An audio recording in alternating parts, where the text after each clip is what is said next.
dependiendo de cómo uno financia el beneficio de la protección social, es de cómo uno va a poder mejorar o no la distribución. Ya enfaticé al comienzo que si uno hace una protección social basada en esquemas contributivos, el que contribuye recibe beneficio y el que no contribuye no. Y si el que contribuye paga más y recibe mejor beneficio, va reproduciendo una desigualdad.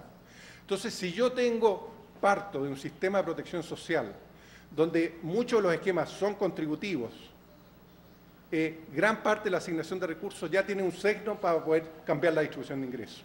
Entonces, a mí me conviene tener esquemas de protección social donde el financiamiento sea no contributivo, ojalá con un financiamiento progresivo, y que los beneficios que se entreguen no dependan de la contribución que hizo el individuo. Si logro eso, voy a tener más resultados en la... Pero lo que uno observa es que no es así. Fíjense, estos son los montos del gasto social que se distribuyen por deciles. Y lo café, que es la seguridad social, como es contributiva en América Latina, prácticamente todo el gasto, una vez que uno quiere pagar beneficios, va al sector de alto ingreso, muy poco al de bajo ingreso. En cambio, lo asistencial, que es lo rojo, va a los sectores de bajo ingreso, en progresivo, pero es muy chico el monto que al final no cambia la distribución de ingresos. Entonces, a menos que yo cambie esa combinación entre lo contributivo y no lo contributivo, de modo de tener más recursos para hacer política redistributiva, el impacto redistributivo no va a ser mucho, como ya lo demostraron algunos en la mañana. Avanzo rápido para terminar. 5 minutos me queda. 1. Bueno, sencillamente termino con este esquema que es,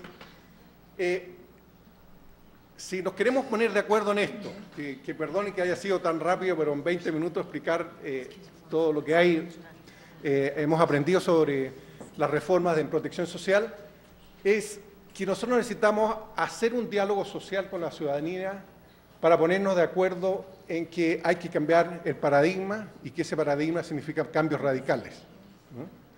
Entonces, esto significa, por un lado, que yo tengo que respetar la estabilidad macro. O sea, yo no puedo ir a hablar a un ministro de Hacienda con un discurso de ingreso básico sin decirle que la estabilidad macro es importante, ¿no? Entonces, hay un primer tema de estabilidad macro, donde si yo quiero fijar garantías explícitas, todo eso lo tengo que hacer en el contexto de, uno, que las finanzas públicas pueden contribuir al financiamiento estable de la protección social, a desarrollar las instituciones, pero tienen que estar contribuyendo también a la estabilidad macro.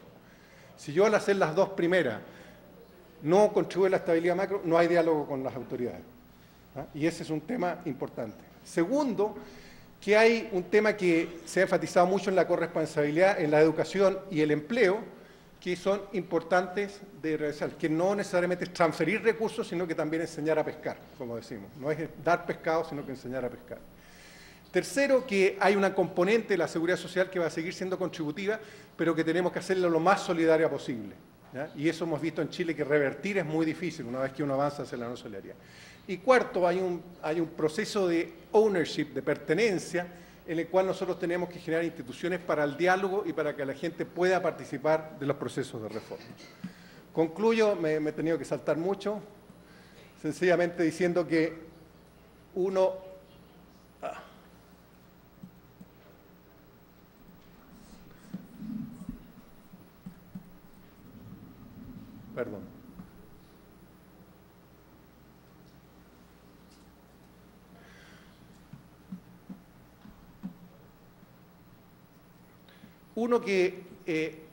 tenemos que fijar un nuevo paradigma para la protección social, y esto implica que tenemos que reconocer que nosotros nos podemos poner de acuerdo muy fácilmente en el horizonte normativo. Tenemos que tener un enfoque derecho, lo hemos dicho acá, tenemos que tener un ingreso básico solidario. Pero si eso no lo traducimos después en cosas muy concretas de instrumentalización, nos vamos a quedar en un discurso más bien normativo y no en la implementación de la política. Segundo, una vez que hacemos eso, nuestro debate en el espacio fiscal es fundamental, ¿no? Y las autoridades de finanzas públicas van a tener mucho que decir en el debate de la protección social en América Latina. Y tercero, el diálogo social es fundamental para que nosotros podamos ser responsables en materia de política fiscal, Apoyar la creación de empleos no es una cosa que el ingreso básico desecha, sino que la creación de empleos es importante. Aprovechar la capacidad de oportunidades que ofrece el sistema educativo, implementar solidaridad en el financiamiento y, sobre todo, tener un diálogo social que permita enriquecer los avances que nosotros vayamos haciendo. No hay una solución única para cada país, yo creo que eso ya lo aprendimos. Hay soluciones graduales que se van a tener que hacer en cada país y yo creo que es importante que la gente tome conciencia de eso y tenga un sentido de pertenencia. Gracias y perdón por el tiempo.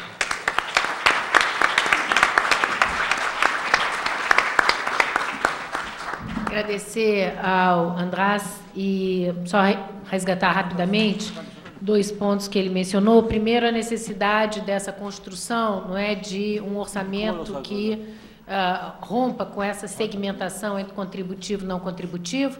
O Brasil, de fato, em 88, criou o orçamento da Seguridade Social e hoje 52% dos recursos que financiam a Seguridade Social no Brasil vem de contribuições indiretas, quer dizer, essa segmentação já foi superada, mas na prática a dinâmica do gastos também da Seguridade Social acaba sendo que os recursos indiretos financiam um certo saldo previdenciário negativo do lado dos benefícios contributivos. Isso acaba não gerando mais universalização, mas fortalecendo justamente a perna contributiva do sistema.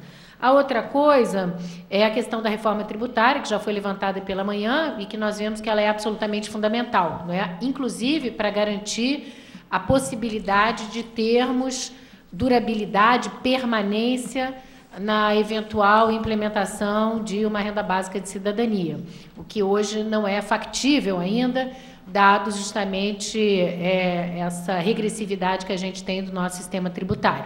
Isso implicaria mudanças significativas. Não basta apenas dar para todos e também dar para os ricos, implica fazer em paralelo, como o Felipe Vampares mencionou no artigo que publicou recentemente no Estado de São Paulo, aqui antes do evento, uma reforma tributária. Então, este é um ponto que realmente continua fora da pauta.